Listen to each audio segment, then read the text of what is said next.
kalama ini ai tau tupu ko ngau e tau tupu ko ia sasi ko sigana ko ia longo to ko mahafu pe ko sea i he kalama ko ini ko siausi atiola ko tahai o ko manaki whakahoko ko ai ko kalama ko ini aho ko ini ko ka venga foki o kalama ko tupu ko ini o ko whakai venga ia ki tau katoa ki he wani pea o whakahoko te me holo ko ini longo o ku whakahoko atu ai tua kalama ko ini pea koe o ka malai atu ia koe ahoni o ku whakahoko atu ia i he whiawhi ko ini o tonga e tau teu ki he po kalama ko ini o ku atua e whaafika ki mo tolu ai kāinga ko tō pēo ku mo mamata mai pēr me muri o ku mo mamata mai mo mea mai ki he po kalama ko ini ana ki whakahoko atu ia o ku tataki po kalama ko ini he sea e atu e sausi atiola pēr koe whakahoko koe po kalama koe iwhi mimiha whakaola me langi he wike haturu tā tuu mo lau koe ua koe hiwa solo e tau lima ke tahaua tau tahatolu ke he wanima pēr me tau waona ki he walu noa taki tau kamata leo wai me tau lunga i he ahoni mo hiwa mai mo taki tau kamata ko kalama he taimi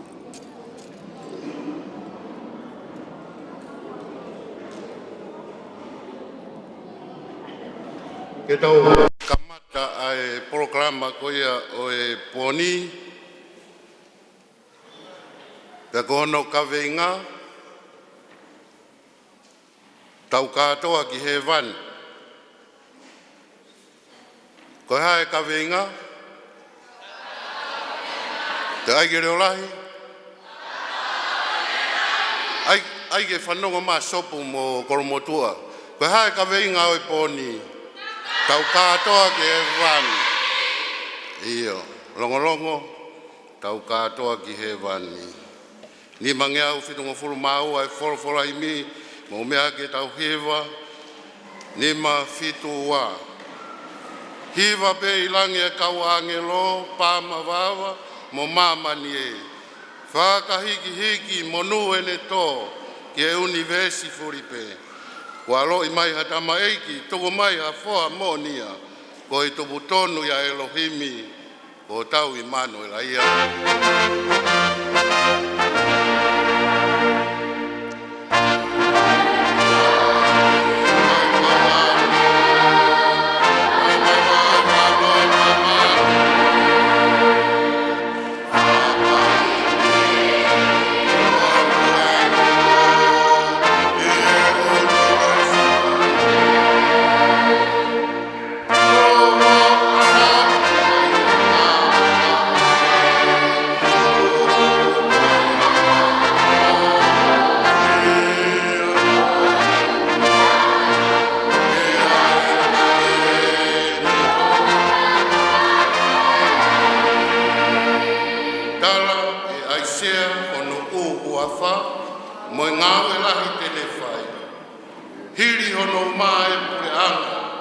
Fono ki mamani moelangi.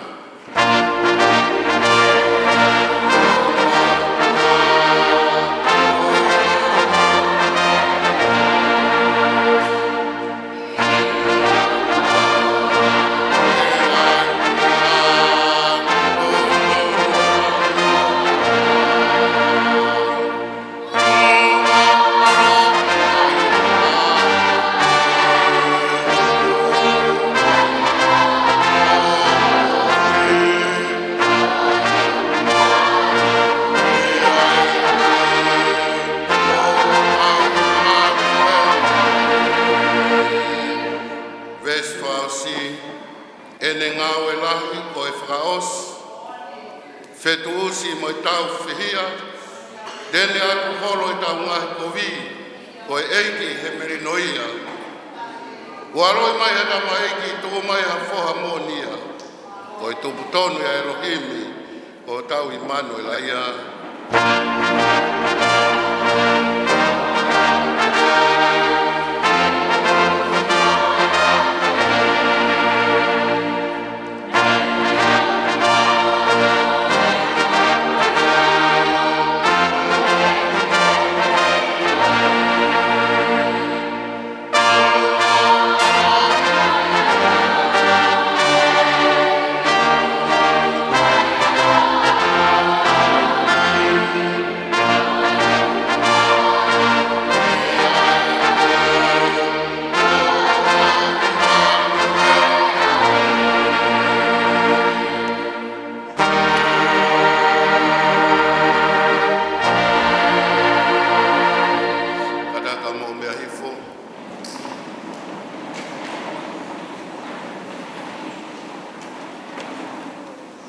Te ulawa tu ai ki konga koeni me Ipselia Paula ki Filipai. Vahe wha e konga ka mohono malu. Koe angani o e rea koe a Paula ki he kautarawo mo e kau whine mui koea mo e tau tupu koea o Filipai. Tau whampe ko e rea ta tau pea o whai ke tarawo mo i whine mui mo i tau tupu ko ia longolongo ka mātongani kātoa. Pehe e Paula ia Filipai vai wha, ves wha mo e waru. Mau fia he ki maa waipe, io kautoi aiat, mau fia. Koe murea whakao si ka inga, kau tarawo mo kau whine mui. Kau mai sias o longolongo. Ilonga ngai mea moni, ilonga ngai mea tau.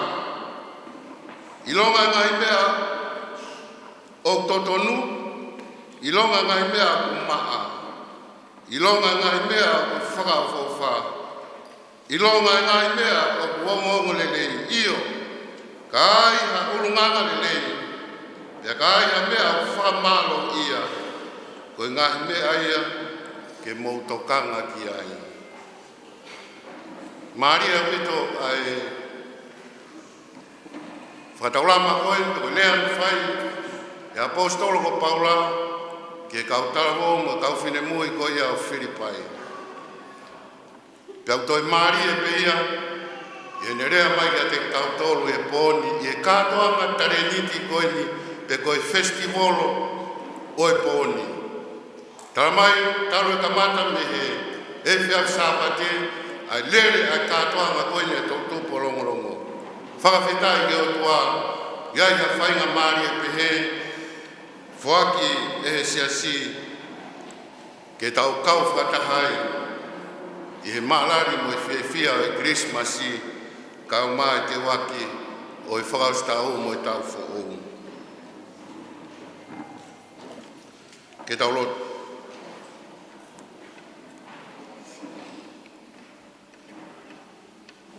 Tara mai, e kaweinga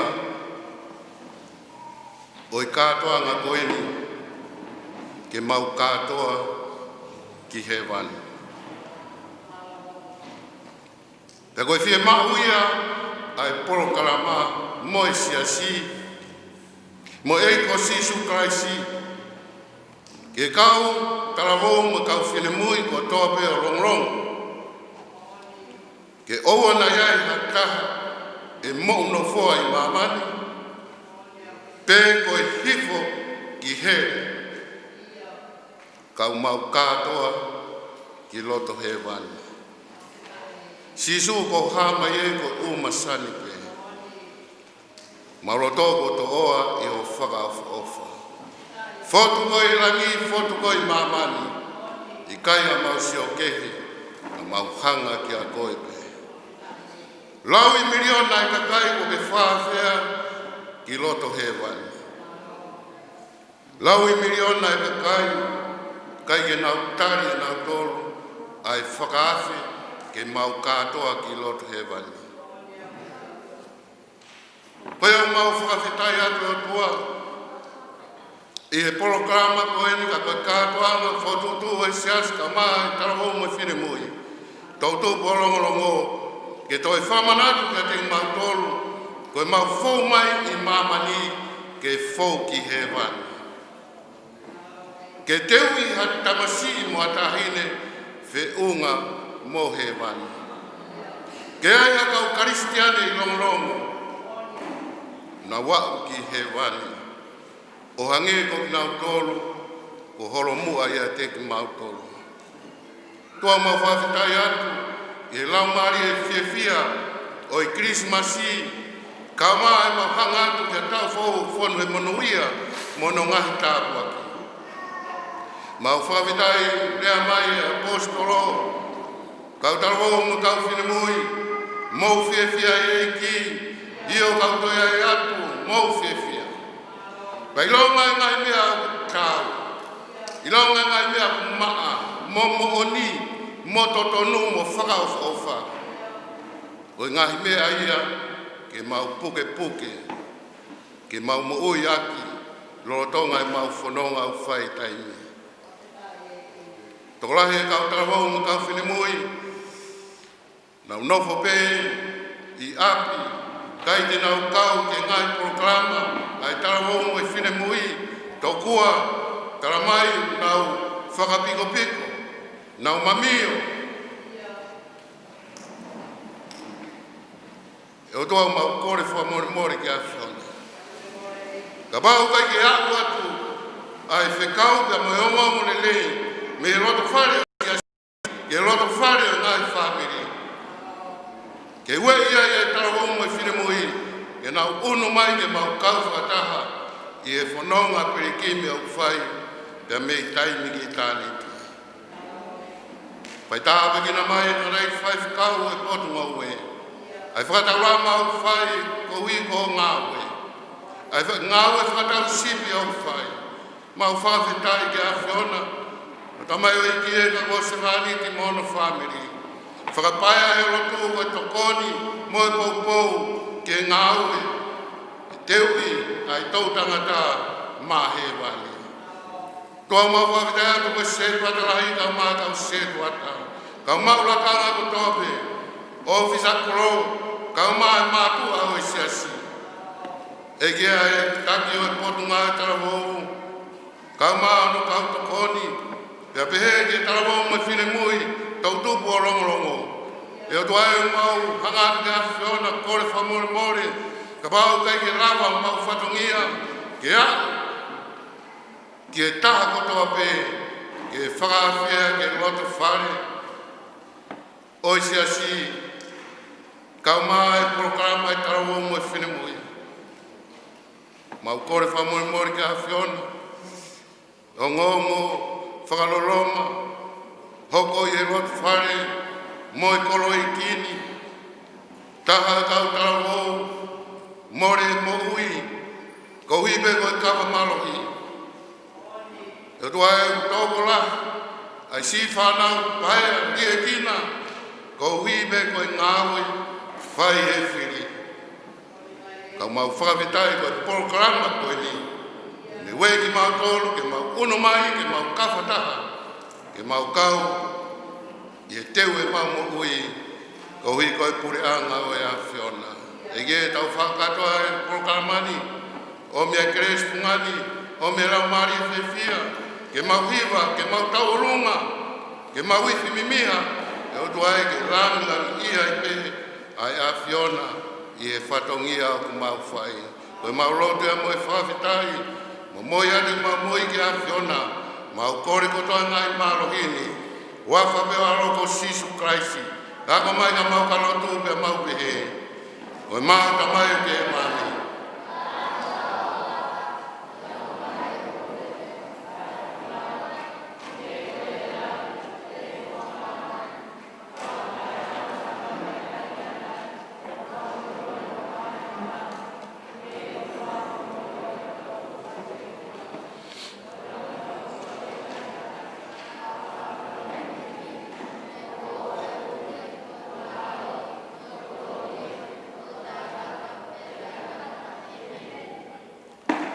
tape a moe a fio ai o tua e tau loto ngā. Tapu ki a Hawaiki, ka wātoa, ka hamatapore. Tapu ki e rei whaifkau o potu ngāwe, ka na family. Tapu ki e seto atalahi, ka ai kau maulakanga ko toa peo e siasi. Tapu ki e taki o e potu ngāwe tarawou, ka no kau tokoni. Ka ai tarawou ne o longolongo. Tapu ki e singai whae, ko i ngahi wa skola o i lotu whare o e siasi o longolongo. Ka kau tangata iki, ka pē foki ke sola mo hulangi, kau whataha i e maunga kres, kātoanga fia ai siasi kau e tarawou e whine mui a longolongo. Tapu foki e kau nau tolu ku hiki ai programa koe ni i e ataria kau e ope, ke whamafora atu ki Amerika lahi, pe amu Australia, mo New Zealand, mo ngahi whanua ko tau peu na mamata mai, ihe live stream, whakawhiawhia, whakaofa, tarawou, hoi fua, ai tarawou mo whine mui o longolongo, e whakaahu atu o taure o, ki he tapa ko toa pe o e korope. Koia o kia e whiawhia, tata te rei ki motoro ke polkama kātoanga koia o e whiawhini. Ko whamaro lahi ko hui ko e whainga maari ko ni, toki mahu pe ko e whiawhi ke u lere mai o kau e polkama ko ni. Ka ko whiawhia lahi, ko hui ko kau whataha, moki motoro i he polkama ko ni. Newa mau siasi ki kolo fōu, kau i kaipe ngaro ai siasi koia o longolongo i ngahi polkama peheni. Pe au tau whakawhetai ki o tua kei puke ai lau maari e koia. Whatawa mena mo maha ki simas whiawhia, pe au tau hanga tueni ke tau whōu, ke monu ia, pe ke mohu tāpe kina. O i kai koe lotu whare beo e siasi, ka koe ngahi family, ia pe he whuka te motoro kau tarawou mo i whine mui.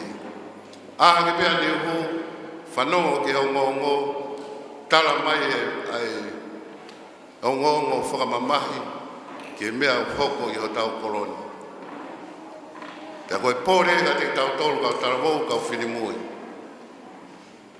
Pea koe kaweinga ia koe kātoanga koe ni, whie ma ke tau kātoa ki he wani. Tui whea he wani, tuhange ki he wani. Iyo, koia pe, he wani, o steu he o tua mā tau tolu, ke tau wō kātoa pe ki ai. Koia pe e se whia ka tāre rei motoro polkaramani, o giai e polkarama koe iwi mimiha, o giai ka moe soro, o giai moe tau olunga, pe o giai ka moe ngā hiwa, pea toki whakamāpa opo, pea tau toki tutuku i he pō koe ni. Koia, o whameweke tau whiawhia e ki mau ai pe, tau he ngai urunganga le rei whiunga au pito ia mo he wani, pea moe kau tarawou, mo kau whine mui koia o tau koro e kini. O whalahe rei motoru, tuange ke MC, ta taki ai tau polkarama, e tau hoko atu ai pe. Toki ai pia whainga Maria nei, toki ai tau tā, o hui ke tū he tohi whanonongo. Koe tā e koe ki aruia ki he live stream koe interneti, koe ku mea whai tā kuia aruia ki he tau tohi whanonongo. Koia, maro vito, mau whainga Maria.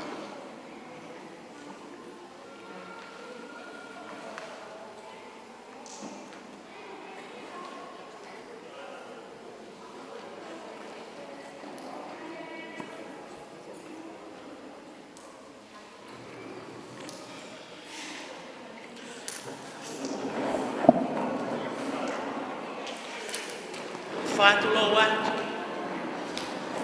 pea kōkole, ke uwhanga he whātapu katoa pē, ko tatake aki tautolu e sea al polo kalama e polo koen, whai whikau la tai muri ati ola, Kai tuku mua ke whakahoko e whakakata, ai whatongia, ko wahea ke te au he pōkoeni, ke uhoko ko MC, ke tau Polo Kalama, tau katoa ki he wani. Ki mua pea, kamata e tau Polo Kalama, ko whi atu na whatapu, ke tolu tahai otua, kune awhio i ho tau loto ngā.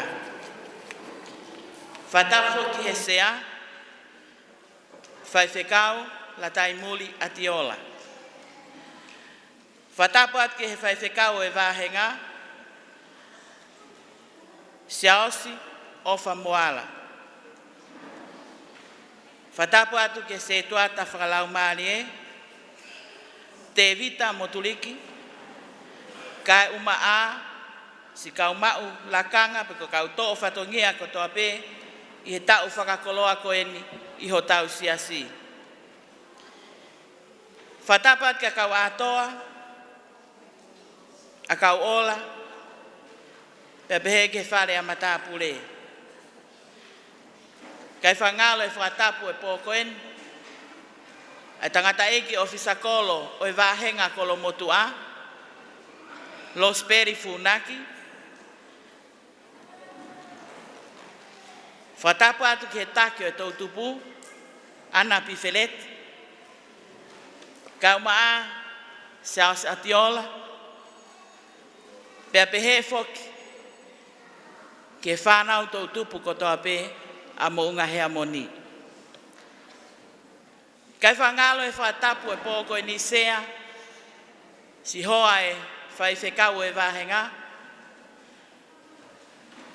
pēwho ki a lute winpola, hoa e whai whekau mālolo, kai uma āsi ngai whae ko toa pē, ko mō mea mai he pōko eni, ke whakalang langi, ai kātoanga, ai whanau tau tupu o longolongo.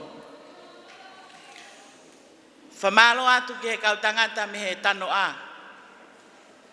Pea moki mou tolu ko toa pē, mō lawa mai he pōkoeni, ke tau kau whakataha, he heka he waka ki he wani. Kai whangalo e whamalo e pōkoeni sea, taitale lei, Paula moi moi, kai uma a, ene kau tangata, me kau tahine o mou kau mai, ke tuku atu he ope, ai mau ki Polo Kalama, whakatu a koen.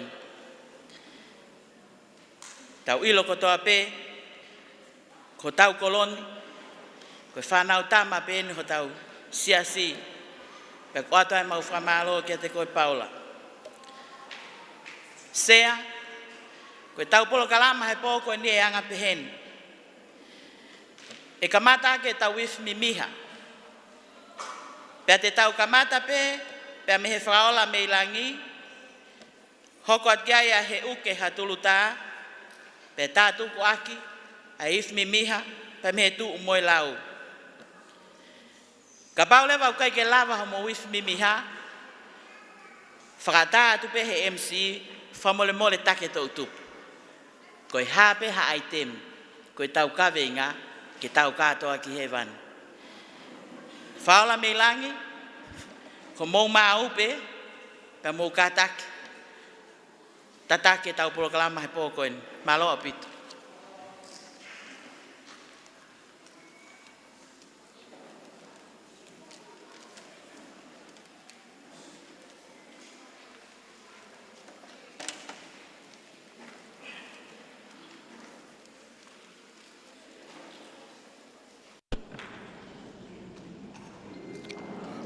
Koe rak Polo Kalama e ke poni, koe whiau hi whimi miha. Ai au kamata ia e kulupu whakaola me langi. Koe kulupu ai take tau tupu, ko Ana Pifeleti.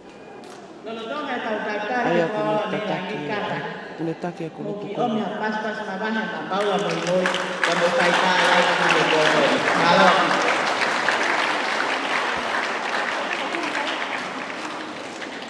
Ai ka kulupu ai take e tau tupu, ai ko Ana Pifeleti. koe o kuna taki a kulupu koe ni.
Laione o kulupu frau la me langi malo au pito to fa fango mai laione ki a po ko ni fa malo ana pifle malo ya ko if mi mi ba ku ta wa ko ai po ko ni fa fango mo be ki ta to he ta ki ta a ke lu pol kala ma ko ko le ke he u ke tulta ba ko le fa mo le mata ki a sa atiola nengalo e na me ai fi ana tori toloa pa ku kole a se aso tala mai sindiva tu pe mo ke mau fai ha foi faga me ite he ilo na fa fa nge pe aloto lele ya e laione o tu kulolo maya ke pulu sasa teola pas pasi mai ne grupo balo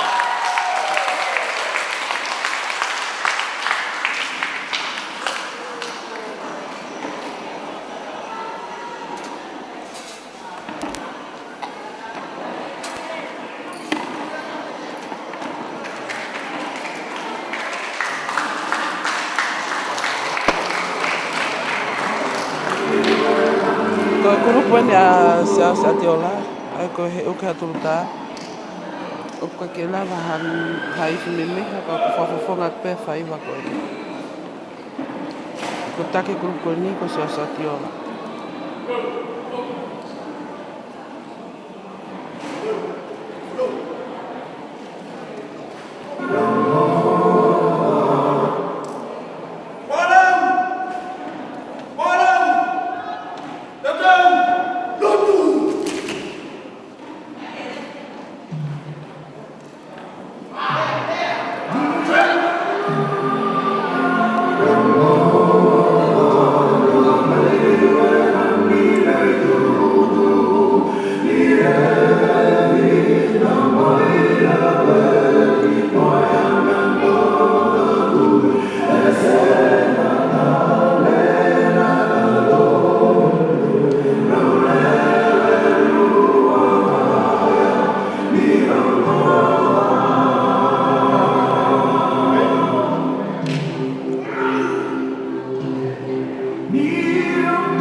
he o ke hatuda. Kapana ai pena i tuku ofi. Koe whakahaka ia. E siaus a te ola. E sea. Whakahoka o pito e kuru. Whakahi haka ia na ia koe siaus a te ola. Kakau whakahemehe mātua i te hu moe lau i he eiki. Ko mau ai pena te fō koe ni sea. E ko ke take ko tuku. Ko ngau e mau ke ai whini haa ma tō ke o mai. Pea ko mau hanga hake ke tō kumi, ka ko ose ke sinaho no tusi he kuru whakaora me ngani. Ko i ai, te mau whenga pepe koe hanga ki ai tēnu, e lawa atu a whakaunanga koe ni ke whakakakakwa a whatungia ko koe ni. Malo sea. Koe kulupu hoko ni, koe kulupu a tu malawe eiki. Kata, pas-pasi mai, kalesita, dan upau, tupou, bawa opito. Ko take kulupu koe ni, ko siniwa paiona, ko MC Kole ai pele ko koni. fa na kata fa so ma fa ki. E tamo ki mo ke fa fa e te kutu me la. E if mi ha ko la ma. Sea, pa mo ma ta la. Mo ba ka mata ba ki fa da. Ko ma le mai pe ke ta mo fu. Ko ma ta ki, pa mo ku ku. E te ula pe ma ki ta nan. Pe hiri ka pa fa ni ma ki.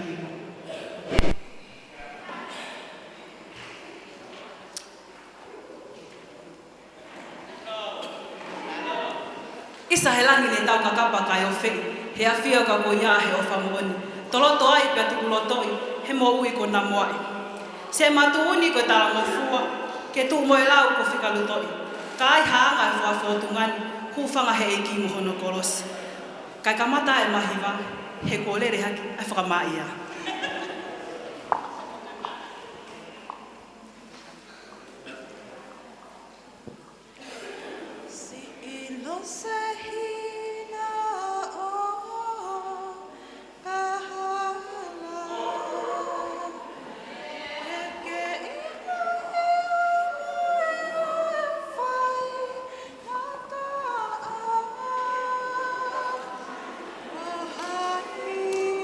Adore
malo au pito. Famalo at foki kia kalesita, behefo kia palo he tala mofua poko ele. Pea koe mea ia koko taki, ko ikai ia ma wifmimiha, ko unu mai peha mea e mau, ke whakakakatoa. Kai ke, ko tau situ ame he wifmimiha, ka tau hanga tu lewa, ke ngahi wa solo. Ka taki, tau nima ke tau tahaua, ka mata pehe whaola mei langi, hoko mai he uki hatulutaa, pea whakamui mai e tu moe lau. Tau nima ke tau tahaua, hoko pehe mai pe, hoa, ke tau waono ke waunoa.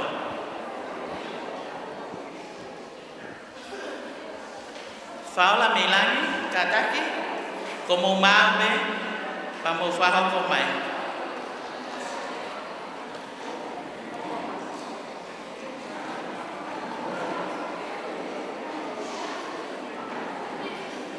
Hamaon ke bawa memori besok ke live stream ke poko ini, kau hias mau, dan kamu tuan dia dan mau pe, dan mau pergi pengalaman pada tu aku poko.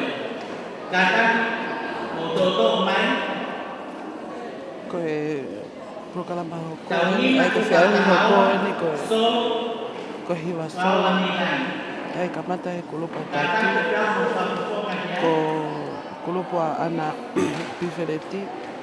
Pea e hoko ai ai kulupu he uka turuta. E taki ai. Ko sa ationi. Ka pehe ki he whakaosu mai e kulupu tu mo lau e eiki. Ai ko sinima taione ni toka mai. Ai ko MC ai po.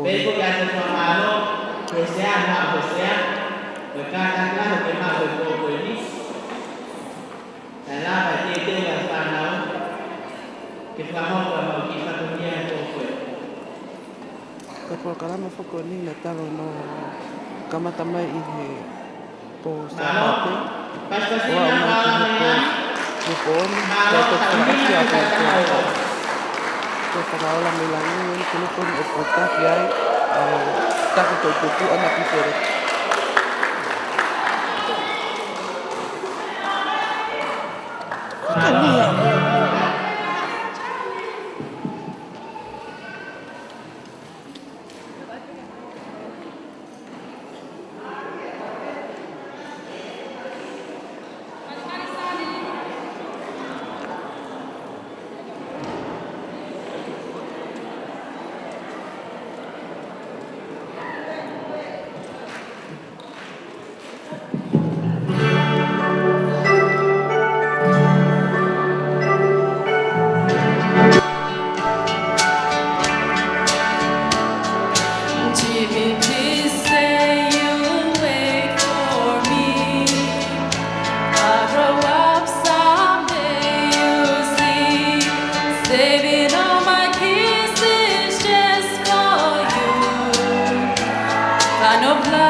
Paspasi mai a siale, pa mo hiva malie, mo hiva hangeha ne whakahanu he pōko ni mo ne whakaamu.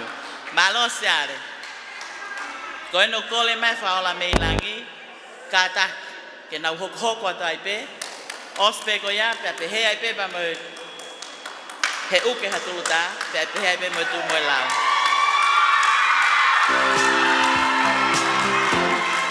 Katak paspasima pulotu, pe mo Christina i he pōko ni. Malo apit.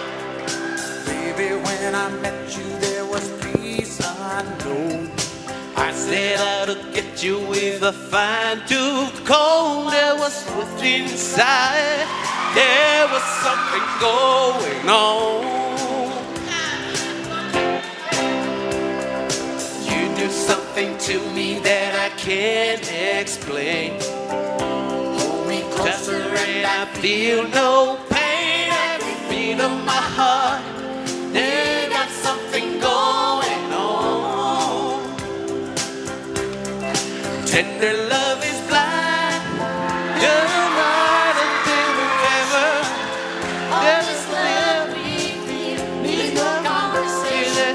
Lie on each other. Making love with each other. Islands in the street. That is what we are. No one in between. How can we be wrong? Sail away with me to another world and rely on each other. From one lover to another.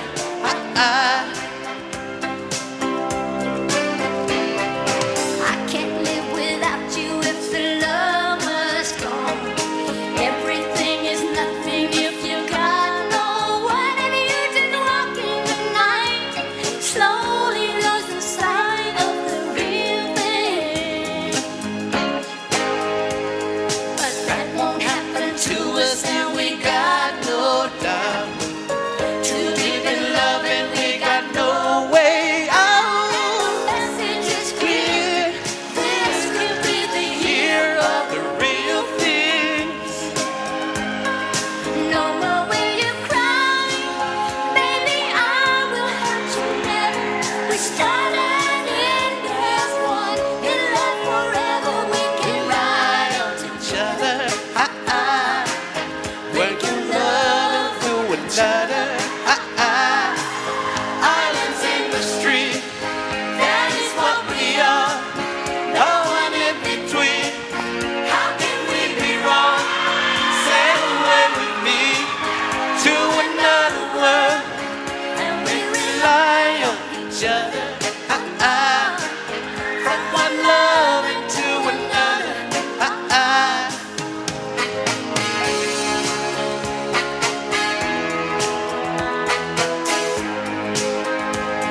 Sail away. sail away with me. Islands in the street, that is what we are. No one in between. How can we be wrong? Sail away with me to another world, and then rely on each other. From one love into another. Islands in the street, that is what we are. No one in between. How can we be wrong? Sail away with me to another world, and we rely on each other. From one love into another.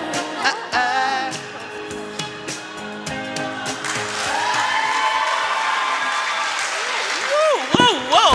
Malia lahi. Katak. Paspasima ya pulotu pe mo Christina hiva malie. Fefe que tau sail away to haven. Thank you very much. Kataki. Ke solo hoko. Fafofonga tuia. E ofa palu au kafolau. Pa mo ene kau tā mea. Paspasima ofa palu mo ne timi. whamalo lahe atu ke sea ke ma Hosea, pe foki, ke hoa e whai whekau, mo hoa e whai whekau malolo, pe foki ki he tamasitaki, a kulupa ana pifleti tamsiko amanaki vha kolo, o kune taki mai nau kau hiva ke funga stage. Malo au pito.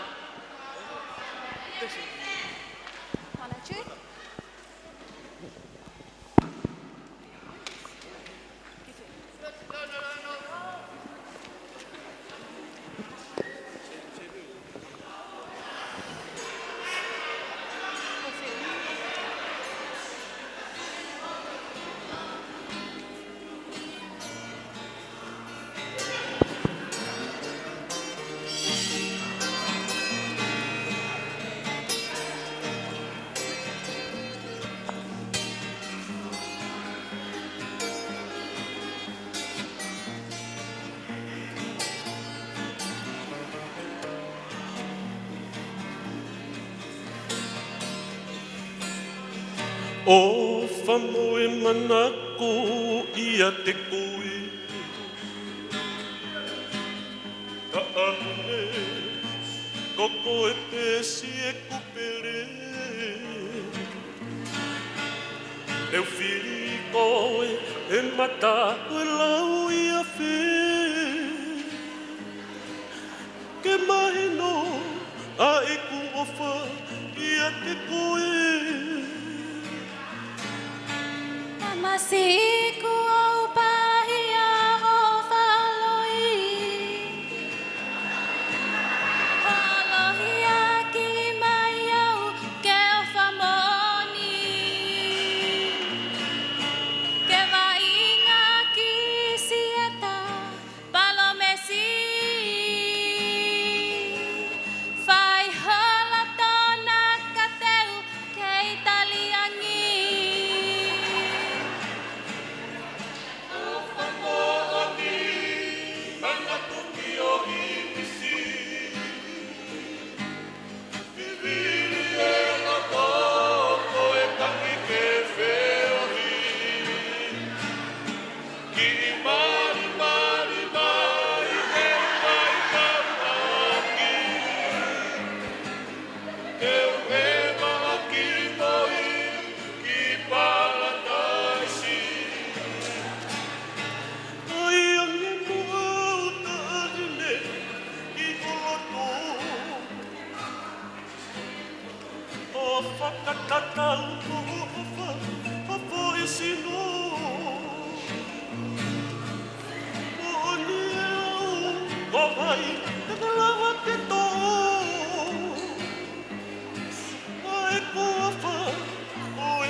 Tamasiku fulahi aho whakai Whakai mai aki peho matalelei Ho hua ki au ki ho whanga wheleni Si o whani hei kai ke toe o si O whamooni manatu ki ho imisi Vivili e loto ko e tangi ke wheohi I mali mali mai ke ua I kau aki Ke ewa aki moi ki pala taisi O whamaani manatuki o imisi Viviri e loto ko e tangi ke wheohi Ki mari mari mai ke wai kau aki Ke ewa aki moi ki parataisi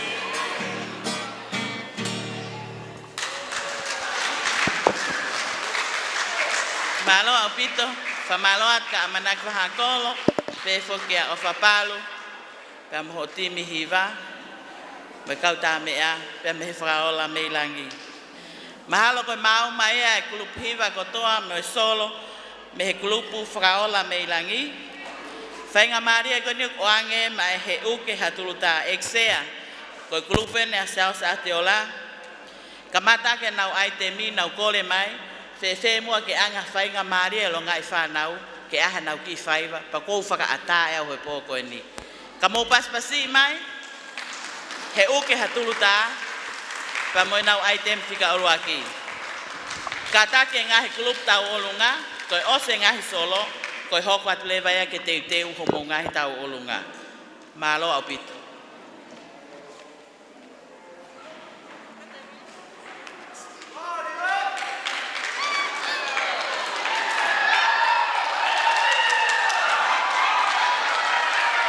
Sea, paspasi mai mua, matanga si koi tim sumo koe ni me kulup asaus atiola. Malo au pito.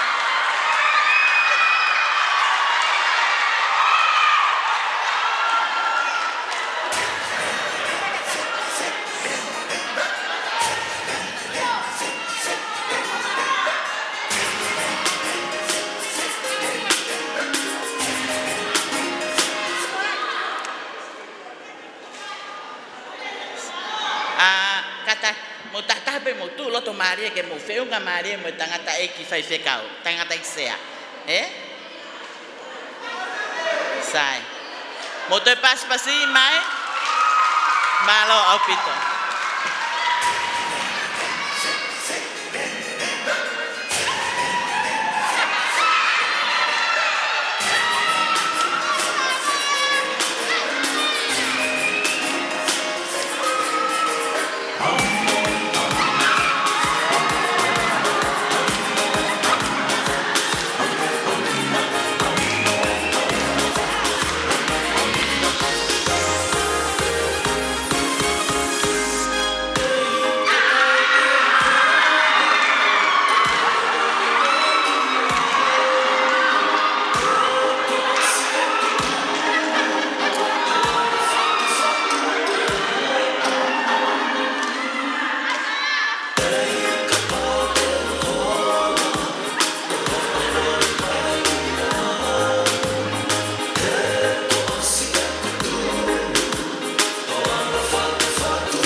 ke fangi fet lena koe ni. Ta koe sea ko nau fasia ka upehe na omna to lau mai ki au mei tua. Kai ke sea tau fia la ka eke at. Ko haina ne fau ho mome taanga. Tala mai koe pule lau tohi whakasāpate. Ko wha malo lahi at lupe ton malo e ako me alele ke whanau ko nau haumbo hakai mai kau pehe koe lau mai kia te au. Ai tem hokoko lea he uke hatulu tā mo kātaki mai ke funga Stacy e taimina. Kātaki kai paspasi ma maopa mo motlik. Ai tem na hoko ki ai. Malo opit. Yes.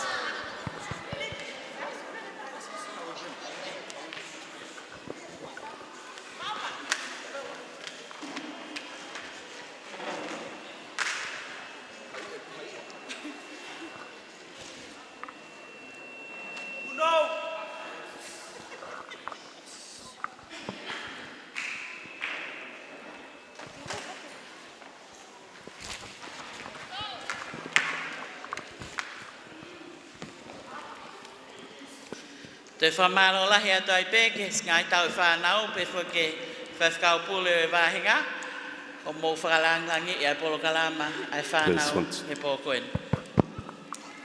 Malo.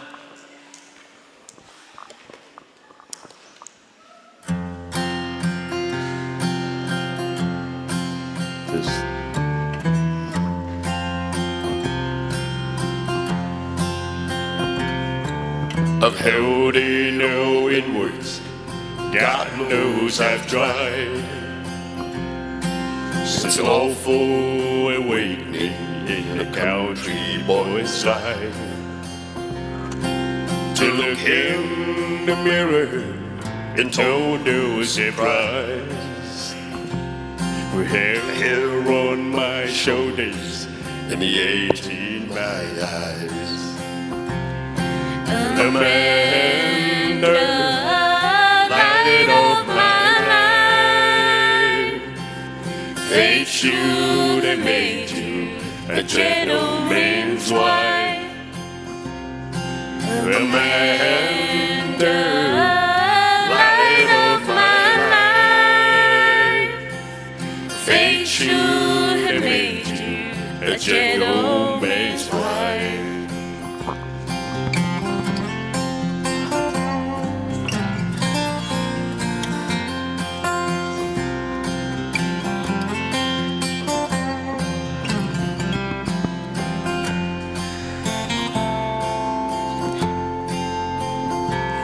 It's a measure of people that don't understand the pleasures of life that you believe in. I got my first guitar when I was 14. We finally made 40, just where we be jeans. Amanda, the light of my life, the fate should have made you a gentleman's wife. Amanda, the light of my life, the fate should have made you a gentleman's wife.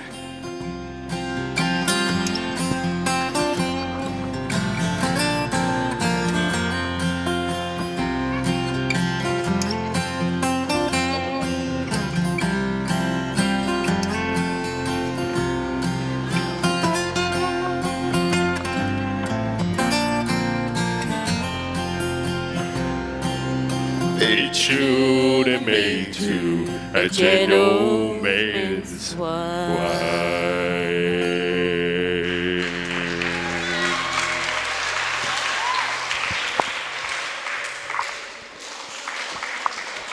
Malo opito kata ko paspasi mama pa pe whakamotliki. He iwa whaafofa pe mo lelei ko tau whanongoa he pōkoen. Tau hoka tewa ke aitem whaosi, a klupu he uke ha tuluta, whahoko atuia e whanau kulupa sa Atiola. Malo.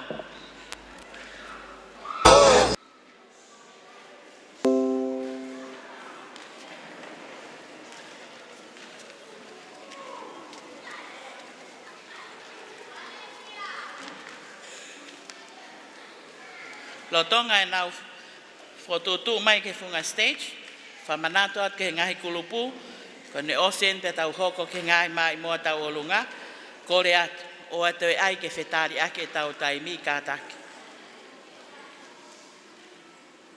Ata pe moi whamalo ke paula moi moi pe he whoki e ne ofa kua whai mak tau tolu he pōko ni, pe whoki ono whamiri. Eksea, mau whaamu pēku, koloa ia wheituna he whanki i whamuna, mo whalaulau noa ko whai e whanau. Mau whaamu pē aha aongai, mau whanki i whainga, ke tau kau ngā heka he wakaki he wani haa.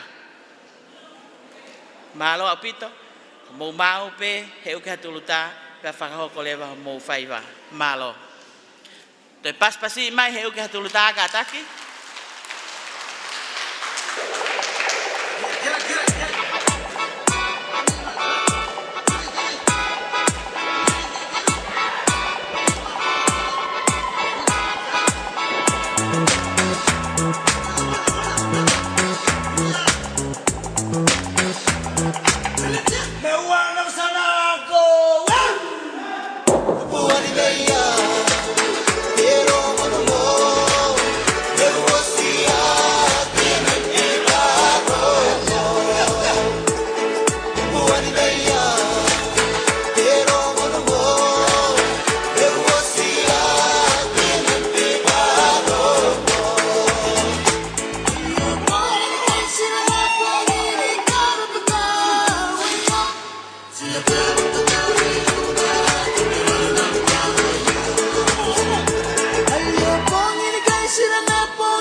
Whamalo lahi atu ke kulupu he uke hatuluta, he whaiva whaafofa, whaholo mamata, ko tau mata i he pōko e ni.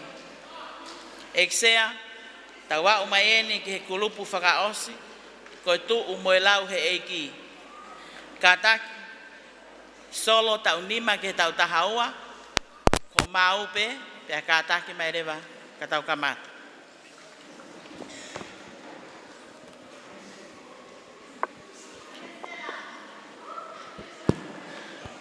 Kataki ka mo paspasima se la vea, ne whaari ari ai ne hiva solo, koe ki tahine koe niok tau hongo fulu mātaha.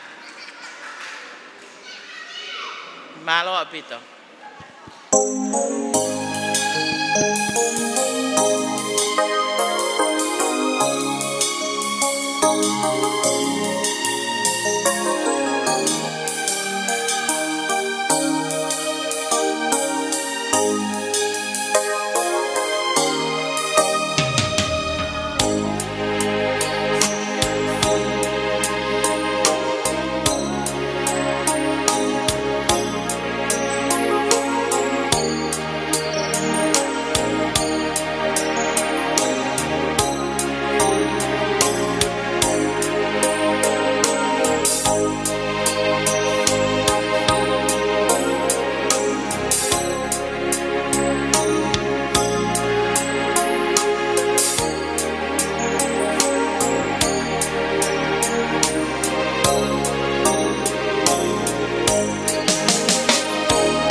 Malo lahi at kia sela, holo to lahi whiunga ke tu e hawa aonga e to lahi, whahoko hoki solo, tau nima ke tau tahaua.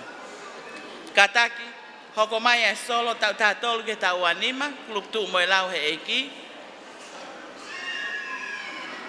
Maupe pe whahoko mai lewa.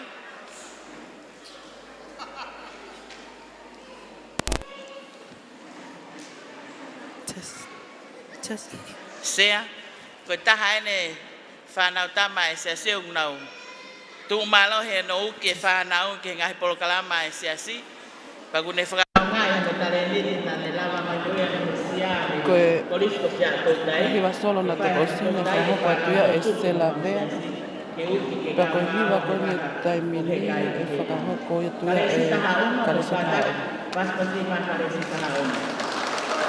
Me he kulupu tumo lau i he eiki.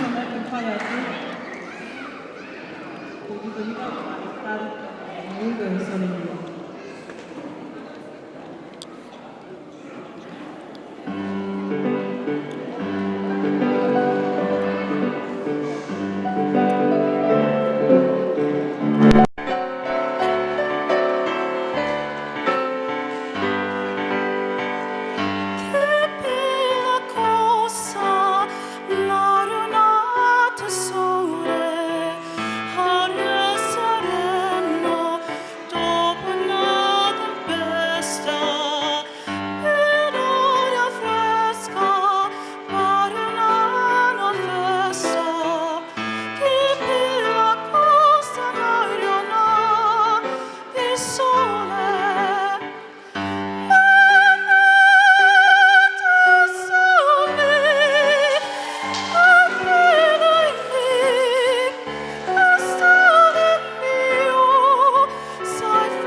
Kamalola hat ke kalesita.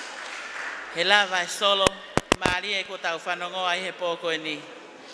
Tawa o tēni ki he aitem wha osi e hiva solo, pe me he kauhiva, me hiva e tū moe lau he iki, tene whaka fofonga ia te tau wa ono ke tau walungo fulu. A te kai ke kamata ia ko ate kole me he taki, kia tek moutol ko tape whanau tō tupu, o ku ikai te mou kau i hangahi aitemi he taimini, fie mau ke mou loto whare he taimini.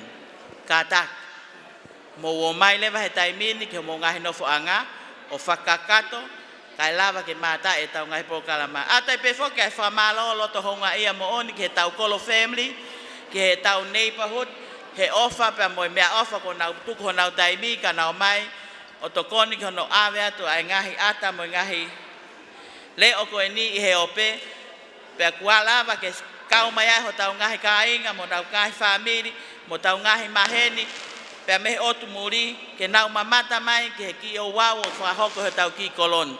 Whamalola he atkea, pe fo ke mo family o tau kolo, ko whanau tama pe moia e siasi, he ofa tō matakakano ko mo whahoko, pe maulave mo nua i he pōko en.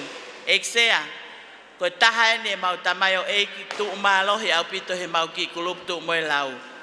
Pea katu toko taha pea tōnia o whai e mau polo kalama, pea kaure ka kinti ko toa pe o ki kai pe ke maa Brentonia. Ko taha ia o ku ofi atua tere he kau wā skoula, ka koi ai whakawawewave le watoni na whai kau kui ko he kau wā skoula. Eksea, ko mau aitem whaosia he pōni, i he hiva solo, e whakahoko atua e Brenton kawa, ko tamai o eiki talangofua, ai tu moe lau. Malo pit. Atu e whihiwai koe ni ke kau taureke reka ko toa pe ke alute, pe ke kau whae, pe ke kau tangata kona me he mama kawa. Waro.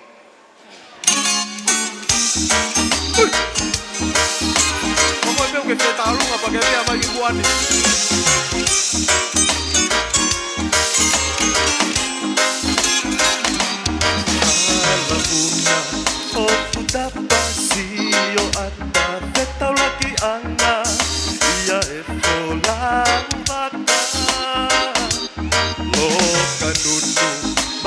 e pou umata sia ahina ko ene kato kakala Alagunda o kutapasi yo ata betau laki anga ia e fola waka lo kanuna mai e pou umata sia ahina ko ene kato kakala e kipunga si ene tava ke osa Kita te fakana no Faka ai toke na tonga ke pokatala ilo tonu ku alofa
Famalola hea Brandon Kava, he te kipuna, ko fai he poko ni. Ko lava ia, ai te me tu moi lau, kakiaya ki ai tem exea, o kuto mui mai. Pau kole mai taki, ana pifleti, ko ki ai temi, o koli funaki, Kone ki me aifi, kene whaari ari ate po koen, kono tare niti I heifi. Kataki, ka mo paspasi ma koli.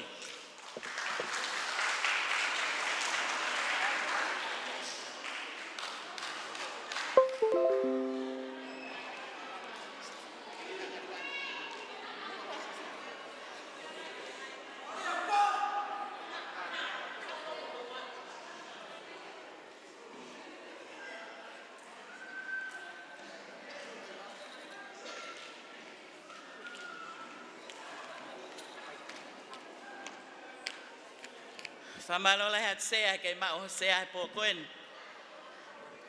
Pehe foki ki he hoa fai whekau. Lute, hoa fai whekau malolo. Kau maa singai whae ko toa pe. Mu whamol malu I hifo. Ai po wa inga ai whanau he po koen.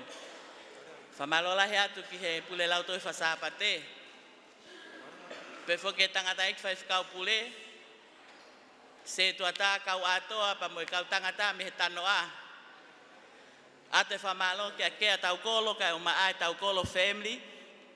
He fai tale le o po koen. Pa ata o fala he fa nau to tupu ke tau kai nga longo ko to pe I he ope. Mo wakai mai ke mau ki whakamuna fai po koen. Malo apit. Marawi te mau whinga marie ko winga ko nes funak. Ko rere me ke whafofonga ate ki lan pulu.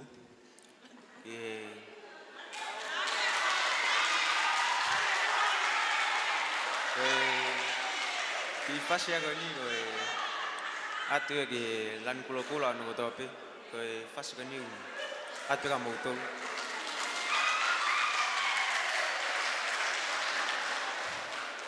Kapau pe ya ki foi nota ki ke ya fulai pe no fafang askiri mi motor menai toko. Maro pe te mau ngamari.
Kata toi paspasi ma ko linas funaki.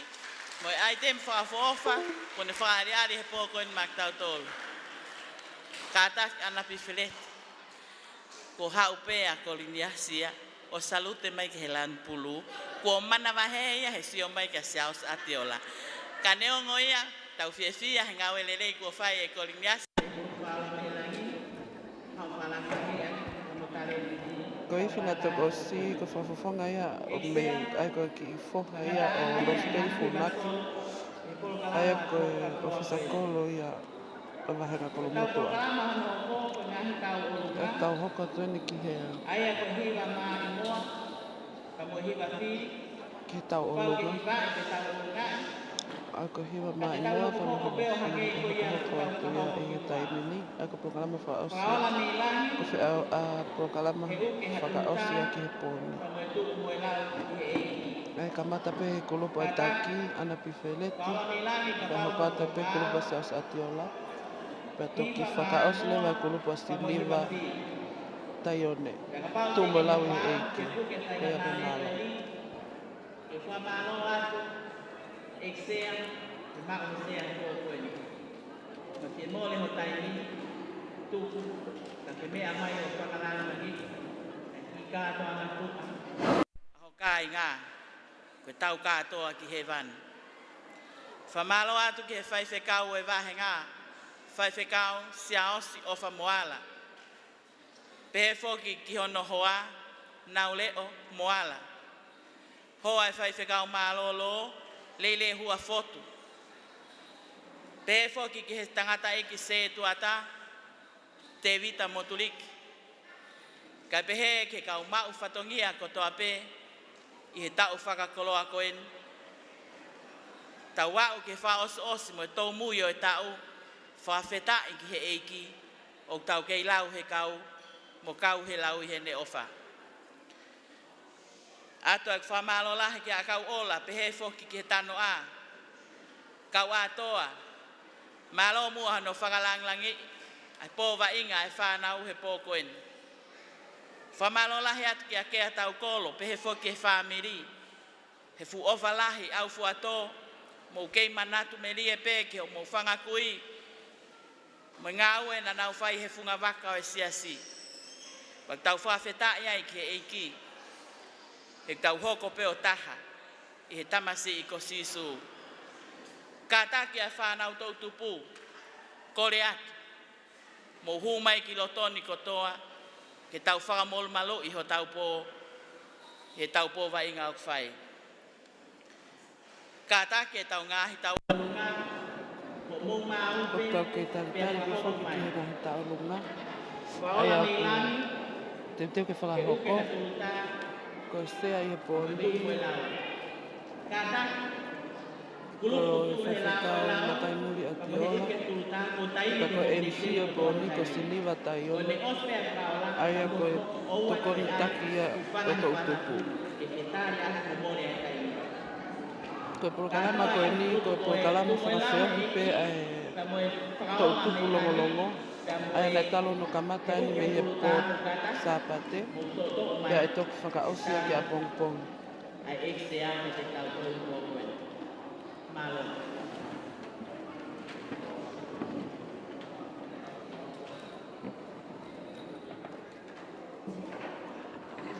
Bokata, pas pasi mai, sau la pusi. Kau maa kau tame ai longo poto he lau kau. Pe kai pe mo kau me mi pai. Ka me kalapu eki me he fofo anga. Nau kau mai he pōkoen ke whakakakato ai whatongia e whanau tau tupu. Paspasi i mai ka taka o e fumousio a pehe ai whanau whakaola me langi.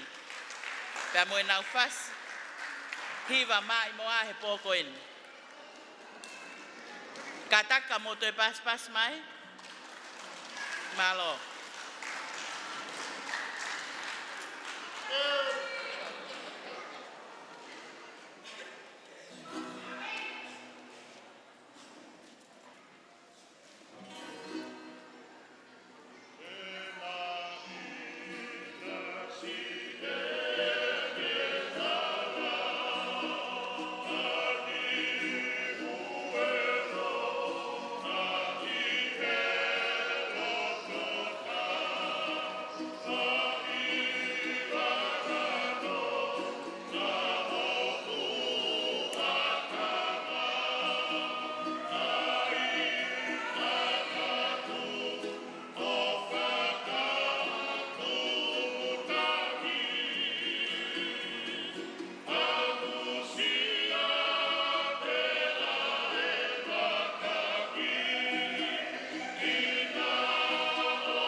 toi paspasi mai. Ai whanau, whaola me langi, pa moe mai moa marie ko tau whanongoa.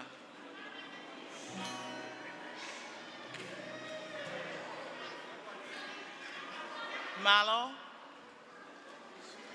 whamalo lahi atu, ke whanau, whaola me langi, akanes pe whoke lātu. Pe whoke whanau, mo tu malo hio no uki mai ai whanau, pe me whaola me langi, ke tau katoa ngā whawhiawhia i he pōkoen.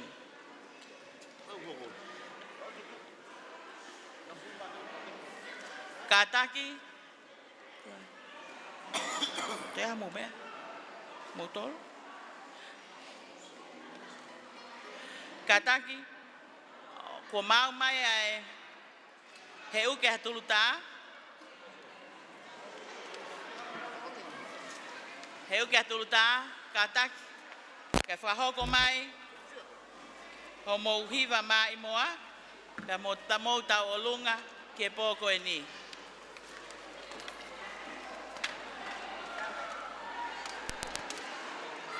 Ata whamalo lahi ke take tau tupu, ana pi wheleti. Ka lawa ia e taulunga e kulupu whakaola me langi. Ai koe nau hiwa mai moa, nai whakahoko ia e he tautupu, he whanau tautupu. Ai ko tātou teo atuena ki he hiwa ki he taolunga, ai kulupu he uke hatulu tā. Kulupu eni a siao si atiola.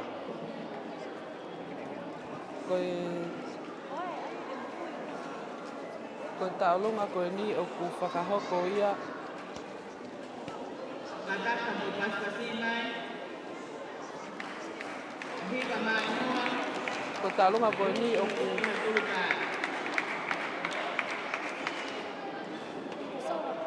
whaia e sala atiola.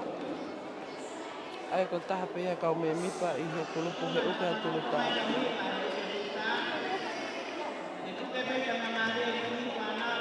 Koe porokalama koe ni ko whakawheohi koe ko kai kaha whiauhi. Ka koe porokalama koe whenga pe ai whai whekau. Ke whotutu e ki porokalama koe ni te me puke puke mai ai whanau tau tupu. Me he ngahi whakatamaki o ngahi aha malolo o taulo tonga whanonga ia. Pea ko hoko pea porokalama koe ni ko whakawheohi pe ia ai whanau. Mo ua koe nau ngahi paini. Koe taulunga o whakahoko ia e sala atiola. Pea koe nau taulunga koe upeo aho iku. Ko tupo ono i hitai ni. Ko mai mo ai a kupsaro. Menau tahi ne tau olunga ko sala atiola. Paspasi mai a sala atiola.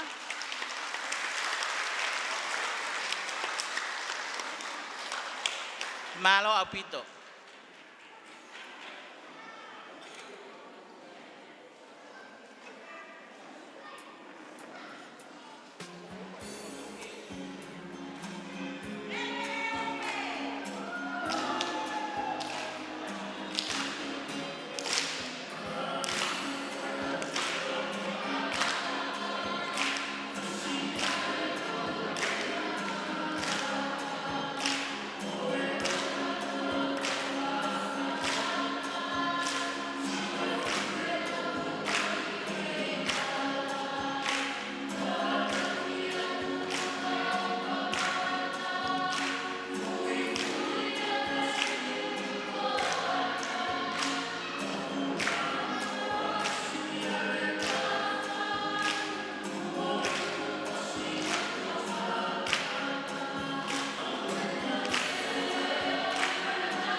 Kataki ka mo paspasi mai, sala atiola, pa me kulupu he uke hatulta, pa mo mai mo amarie, kone tau olunga he fiaftoen. Famalola he at sala, eksea, kau maa si kau tahi whanau. Petahai ne kau nanga, kone tu umalohi mai hono teke mo bobo, ai kulupu he uke hatulta.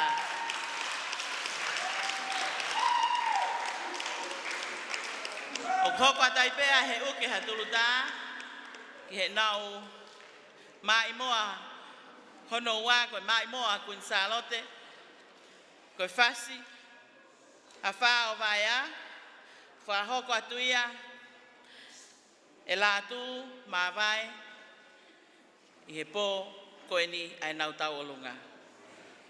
Malo au pito.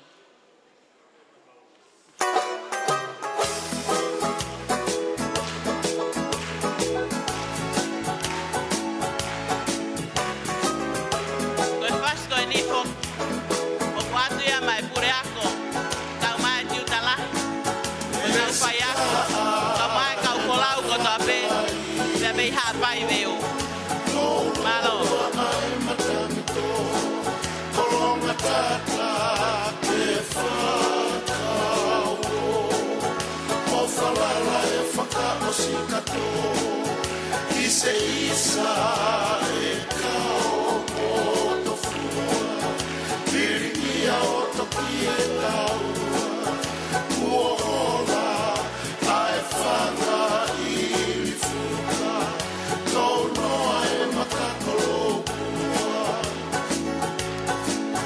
maa e hui mo e fie uo ofo ai whanga whari tipako fine a apai e ke whaka whano mo hui ai whangu whangu i e po whakamawhola i e maha mama o kosi oto salu salu manako ke taia ae amina ato ke me i te sia kove i ono lelea e oku o whatu sia koka foa alo i talau tangi ae toa tuku a ki tau e koe fe o whaaki a kakau Fase pesi la tuku i manono e whanu maringi i wa a kolo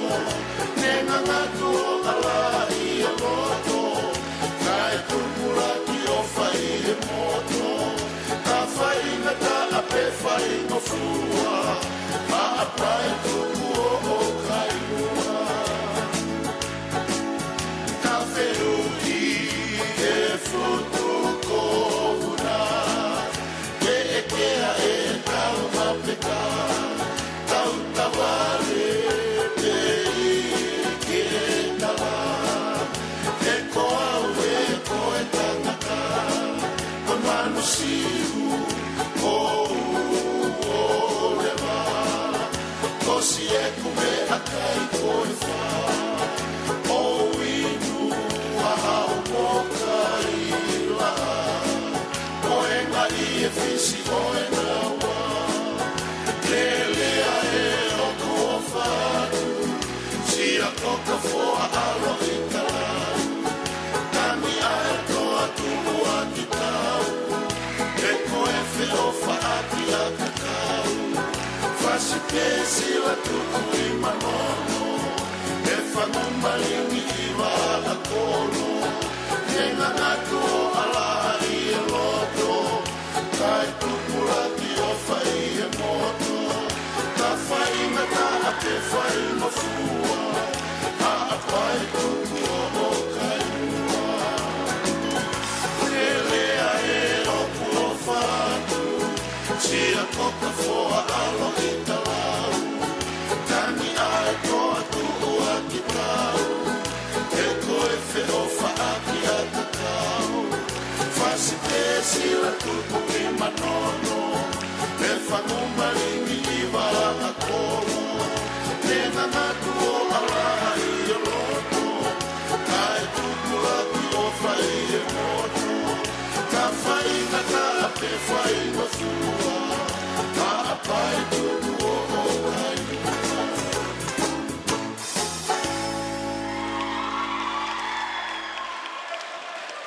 whamalola he atu ki ala atu mawai.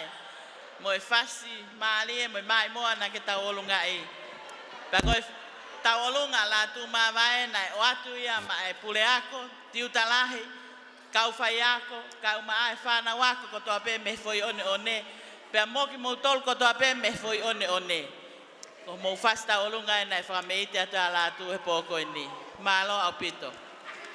Te tau hoko atu leva ke ai teme ono hoko.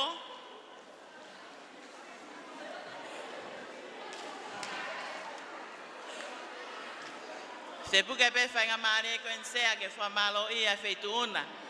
Ho kei mau ho sea. Whamalo lahi atai pe kisi ngahi whae, lute winpola pe pokia lele hua fot. Pemoi ngahi whae ko toa pe, o mo mea heni ke whalang langi, ai ki polo kalama, ai whanau tau tupu, mo unga hea moni o longolongo.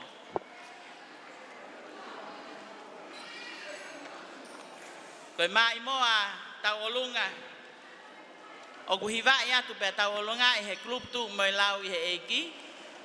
Ko ia te nau whakahoko atu i he taimini. Pea kalawa ia, pea hoko mai e mai moa.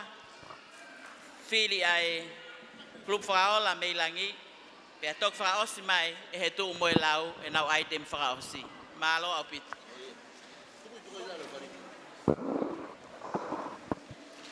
O atai pe mo e whamalo la, kia kea tau kolo pe he foki, ke family, he ofa, mo tō matakakano ko mo whai he pōkoen, lawai ke mamata mai a ka inga me he ope,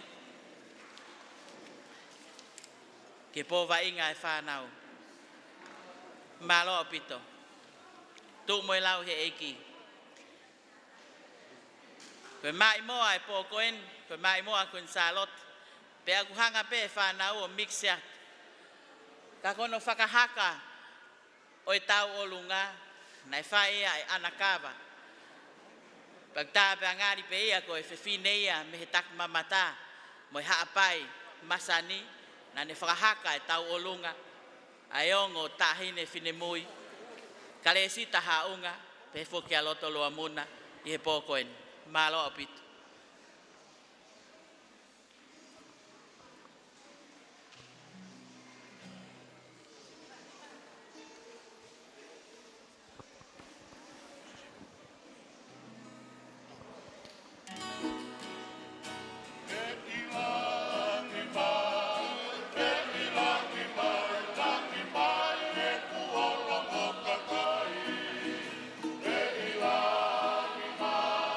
Hey,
Chi.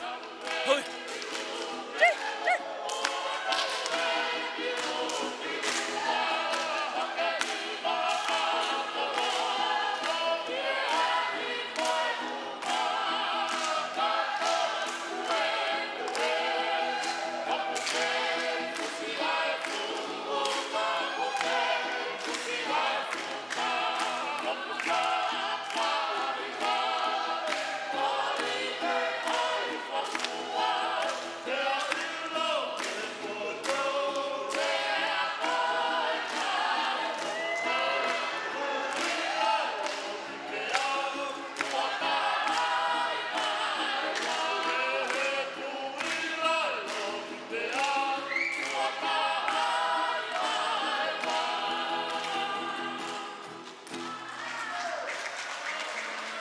Malo, kataki ka item hoko, fa malo la hea tu kia saula, pefo ke kau tamea, long poto he lau kau, pea moe fofo anga, mo mea mai pokoen ke whakakato, anga hiva mai moa e whanau. Kataki, whaola me langi, ko mo item hoko eni, pea tok whaosi mai, e kulupu tu moe lau i he eiki. Malo kia saula fisi hoi, pefo ka paula moala, a manak whakolo mo i kau tāmea, o mo whakakakato, a si ngā ue, mo i pōwa inga e whānau i he pōko e ni. Whamalo lahe at sea ki mau ho sea, pa mo i whalanglang ko whai he pōko e ni. Whamalo lahe atu ke tangata ik whai whekau, kau maa, kau atoa, Paneong o te ki lava mai ho tau kainga pe me fo one one. Pule ako tiu talahi ka pe fo ke kau fai ako. Mo e whanau ako pe me fo one one. Kau tau kau whakataha pe kau ngā fie fia mo nau tolu e pō koen. Whamalo lahe atu lute winpola pe fo kisingai whae nau le hua fotu. Whamalo at ke hoa se tuata. Ka maasingai whae ko toa pe ku mo kau mai he pou. Kohi ko mo ofa i ho mo whanau. Pea tek mo tolu ko toa pe, pea me he ope, ofa lahi atu.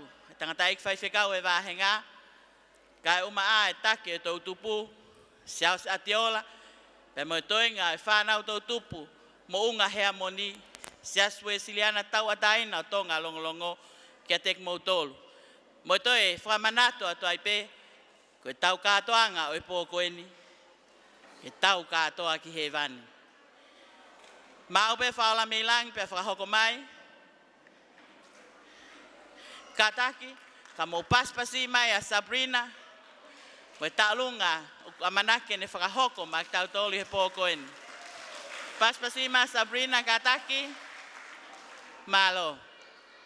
Mau pe a kamata Sabrina.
Whamalo lahi atu ke Sabrina. Pa mo taulunga Maria o pokoen. Whamalo lahi atu ke Sabrina. Pa mo taulunga Maria o pokoen. Kapau te aha item ana. Siasi. Sea. Mau whamalo lahi atu ke te kohe ke mau sea pokoen. Mau kole whamolmole at pe kapau kaha tō no mea tek mau tol whanau. Mahufanga pe tamasi o Christmasi. Koe aitem whakaosi ai whanau tuu moilau i he eki sea. Koe ki aitem mo kui koe otu motu.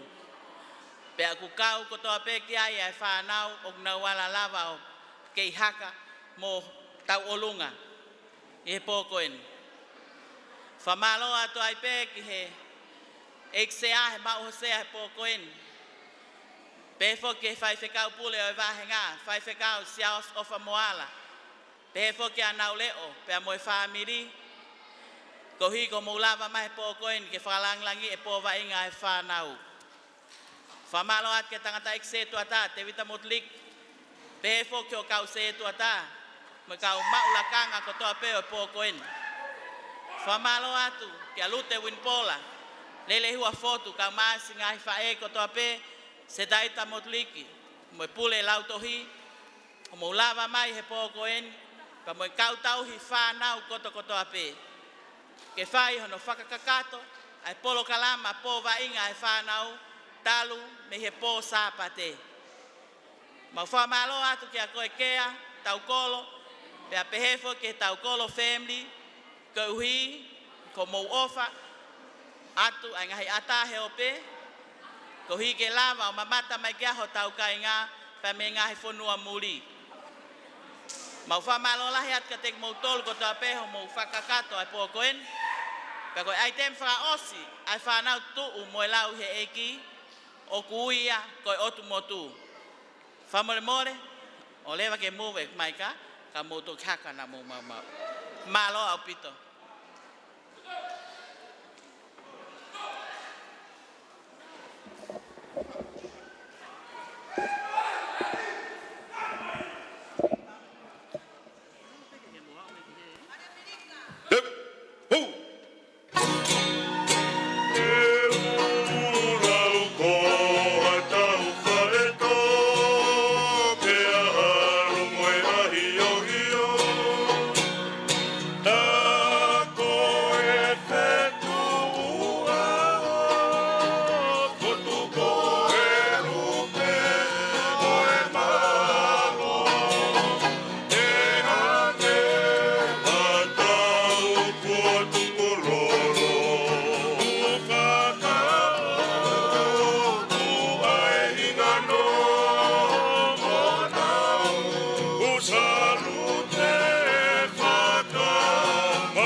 Marino, amo, marino, on ne pagai, amo, amo, amo, amo,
Tumawa famalola ya tu ki he whanau tu moe lau. Ko taanga ko ni eksea. Nai whakahaka ia he whanau pe mi ka houa. Ko mautolu o maulau ai wā koe ta. Pe mautari lele e whanau. Ko whanau ko ni most of them o nau seas mamonga. Ka ko hui ko tau whainga ki he wani. Ko fu waka ko ataki atahape. Tatalele ko le serkava ka umaasi whanau pa me kahoua. Whakamalola hiatu. Hea ko whaiva ko lava. Pa ko ngataanga ia e mautaanga mo mau fia he pōko ni eksea. Ka ki mua ke upase ai pulu ki sea. Te ata pe whakamalo ki a koe kea tau kolo. Pefo ki tau kolo family. Ko hui ko mo ofa. Lava ke whakahoko atai he ope. Ai ata mo ngahi whaiva, mo hiva, mo leo, ai whanau tō tupu a longolongo. O ata pe mo e whakamalo, ki he tangata eiki whai whekau e wāhenga, whai whekau se aus moala, ko uhia, ko whawhainga maalie, ke mau whakahoko a ngahi polokalama e pōkoini. Whamalo ai pe ki he ngahi tau hi whanau, lute winpola, leile hua fotu, kaumasi nau leo, ho ai se tua tapa mo pule lau tohi. He ngahi tō matakakano ko toa pe ko mau whai, pia lavai, ke whakakato e whanau, ho mau ngahi whatongia he pōko e ni. Eksea, masiva ho kumutu ke whai a whamalo ki a te kohe pōko e ni. Se tuku ho taimi mahu i ngā, ka ke mea mai, ke whakalanglangi a ki polokalamatua. Ai whanau tō tupu mō ngā hea moni, ai siasi we siliana tau ataina o tonga longolongo. Pe maulau ko monu pe mo tapuaki. Koloa ia ia ka watoa. Pe foke tangata ek fai fekau e wahenga. Ho mea mai o whakalanglangi. Ai mauki pova inga he pōkoen. Tala monu atu ke whai ako pule. Tiu talahi. Kau whai ako. Si whanau ako me he foi one one. Lolotonga ho mo kei taka holo i he otu tongani. Ke whakakato ho mo ngahi whatongia. O mau ofa lahi atu kia te mau tolu. Pa mo mau tala monu atu me he taki. Ana pifeleti. Saosi atiola. Pe ko au siniva taione. Tala monu atu kia te mau tolu koto ape. Ofa. Ke tau mau ha whaka ostau o kfonu he keresia. Paka tau kahu ke tau fo ouna. Tuku mua ke tau kamata, pa moe melino ko ome sisu, ke tau kamata aki o tau fo'ou. Ko ofa lahi atu, malo sea, pa ko poa ke whakakato ho tau ngahi whatongia, he whai he sea, malo au pitu.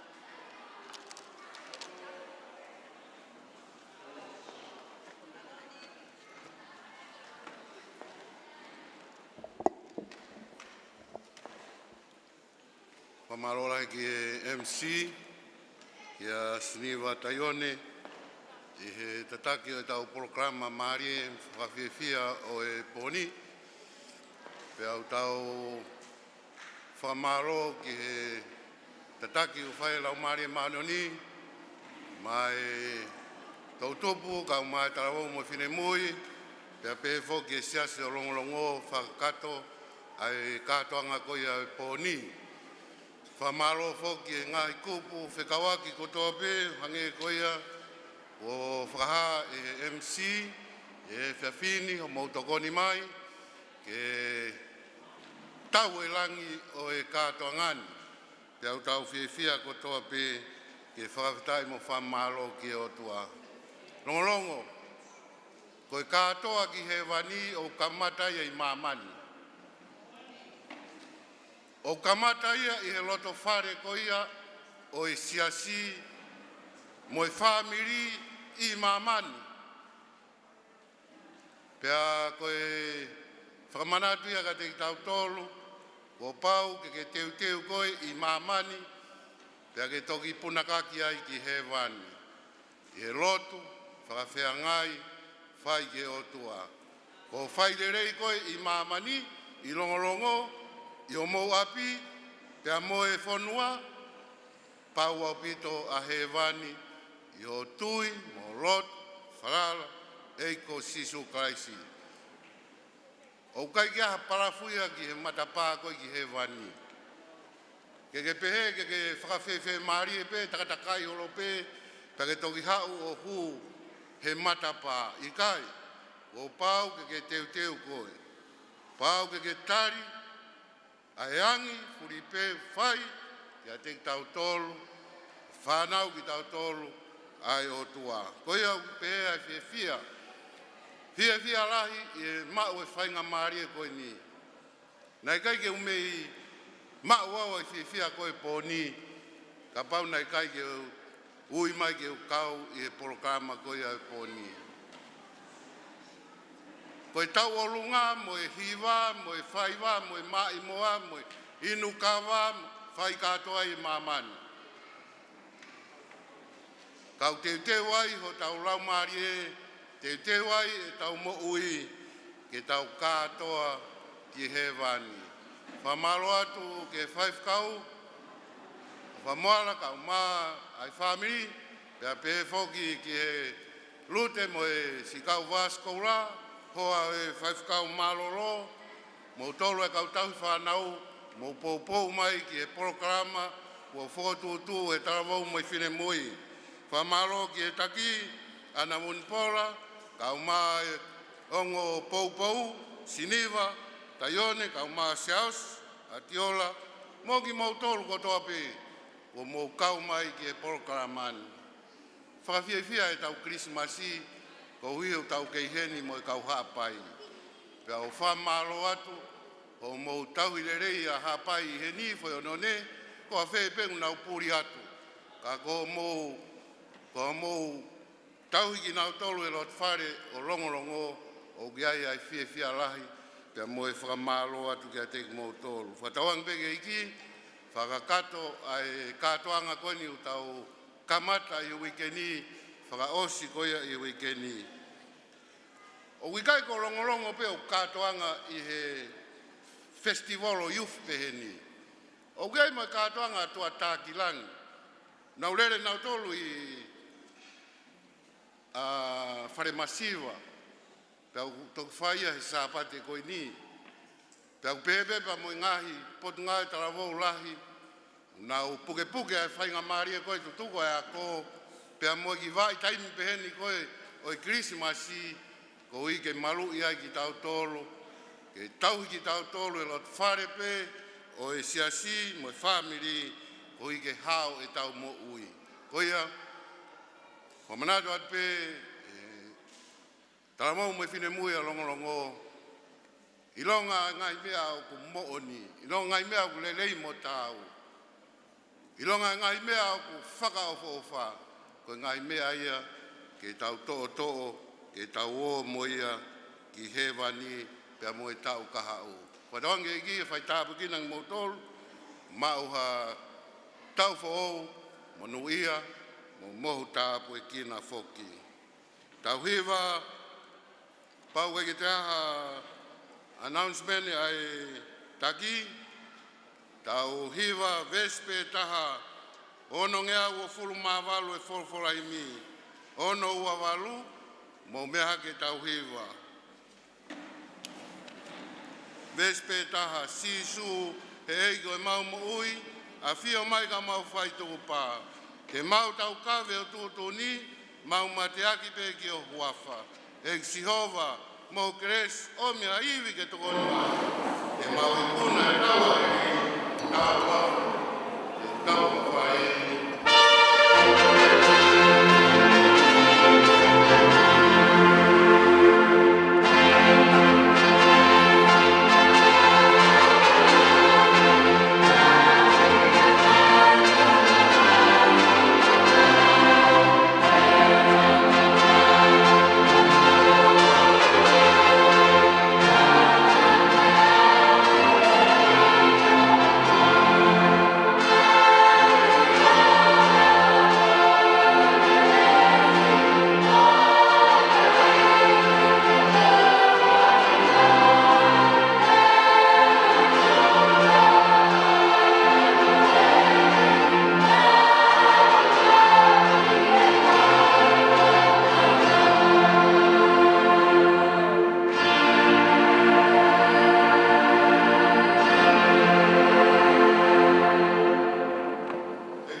Ngau e ko whai e taki o e potu ngau e tarawou, kau maa no kau tokoni, kau maa si whanau ko nau whai ai whaiwa mo hewa mo e whakalangi o aho koeni. E ki toke me ite e ki lota tauna, ai whaiwa mo e katoanga o mau whai, te wai ho mau hala ki mau katoa atu ki loto hewani.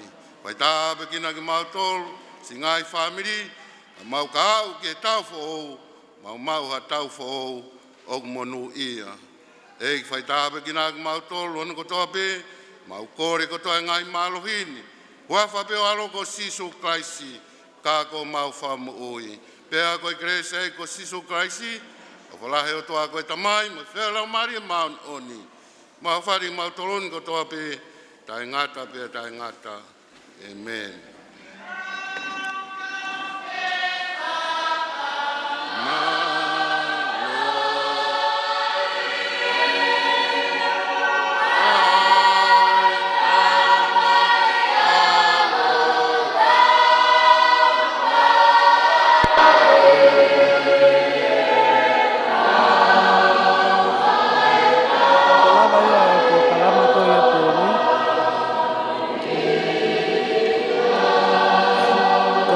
Kalama e poni ai na se ai na taimuri atiola peko MC ko siniva taione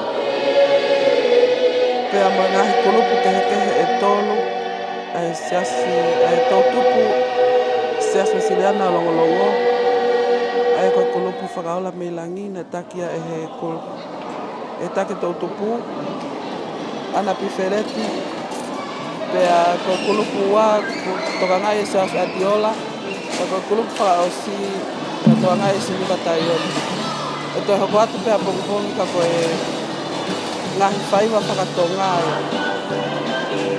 o fa te mo to ko to pe mo me mai